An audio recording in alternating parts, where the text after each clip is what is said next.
श्री कृष्ण हिंदू धर्म के प्रमुख देवताओं में से एक हैं, जो भगवान विष्णु के 8वें अवतार माने जाते हैं।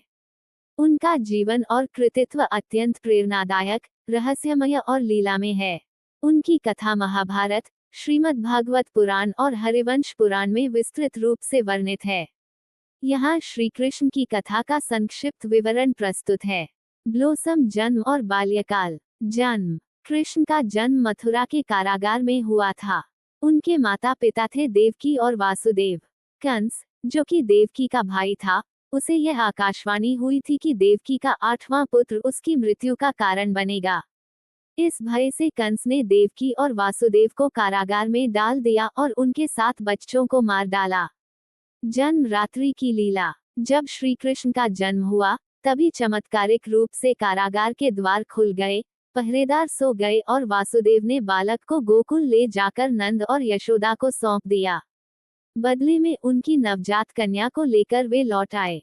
बेबी बाल लीलाएं। गोकुल और वृंदावन में श्री कृष्ण ने अनेक बाल लीलाएं की। पूतना वध। राक्षसी पूतना जो विष का स्तनपान कराने आई थी, कृष्ण ने उसे मार डाला। कालिया नाग दमन। यमुना नदी में रहने वाले विषैले कालिया नाग को कृष्ण ने पराजित किया और उसे नदी छोड़ने को विवश किया। माखन चोरी। कृष्ण को माखन बहुत प्रिय था। वे अपने सखाओं के साथ मिलकर माखन चुराते थे। इस बाल लीला से वे माखन चोर कहलाए। गोवर्धन पूजा। जब इंद्र देव से गोकुल वासियों को बचाना था, तब कृष्ण ने अपनी छोटी उंगली पर गोवर्धन पर्वत उठाया और सभी को वर्षा से बचाया।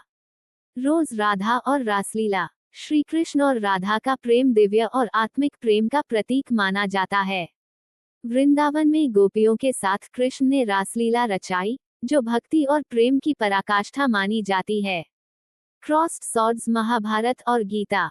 श्री कृष्ण ने कौरवों और पांडवों के बीच हुए महाभारत युद्ध में पांडवों का साथ दिया। वे अर्जुन के सारथी बने और युद्ध के पहले अर्जुन को भगवद गीता का उपदेश दिया। गीता में श्री कृष्ण ने कर्म, धर्म और भक्ति का मार्ग बताया। ओम श्री कृष्ण का अवसान। अपने जीवन के अंतिम काल में श्री कृष्ण द्वारका में रहे।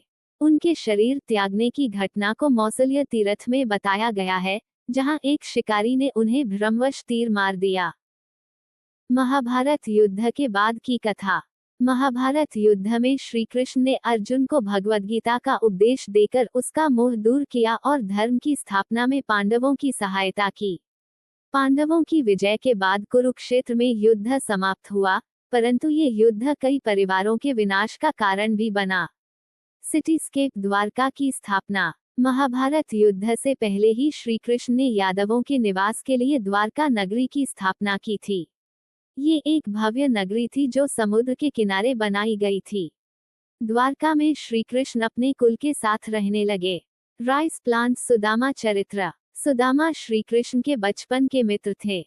वे एक साधारण ब्राह्मण थे, जो अत्यंत गरीबी में जीवन जी रहे थे।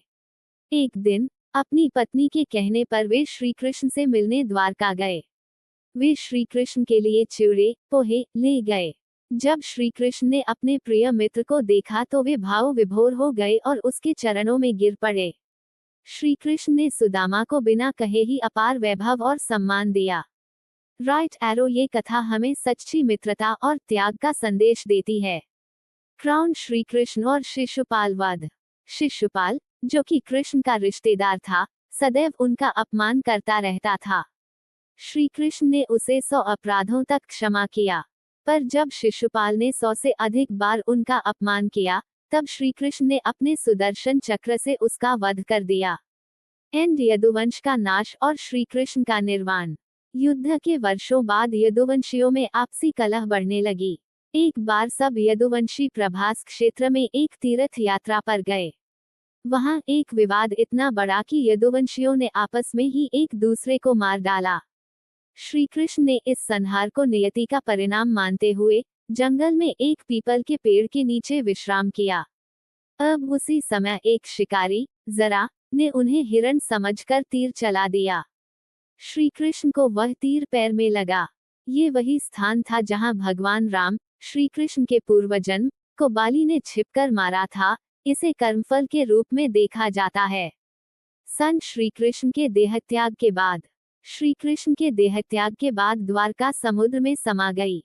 अर्जुन ने बचे हुए यादवों को लेकर हस्तिनापुर लाने की कोशिश की, परंतु वह अपनी दिव्य शक्तियां खो चुके थे। यही समय था जब कलियुग का प्रारंभ हुआ। ओम श्री कृष्ण का संदेश। श्री कृष्ण की लीलाओं और जीवन का उद्देश्य था धर्म की स्थापना, अधर्म का नाश, भक्तों की रक्षा, कर्मयोग का उपदेश। उन्होंने ये सिखाया कि जीवन में संघर्ष, प्रेम, नीति और धर्म सबका संतुलन आवश्यक है। अगर आप चाहें तो मैं आपको भगवद गीता का सार, रुक्मिणी विवाह, 16,108 रानियां या राधा कृष्ण का आध्यात्मिक प्रेम विस्तार से भी सुना सकता हूँ। कौन सा भाग आपको आगे चाहिए?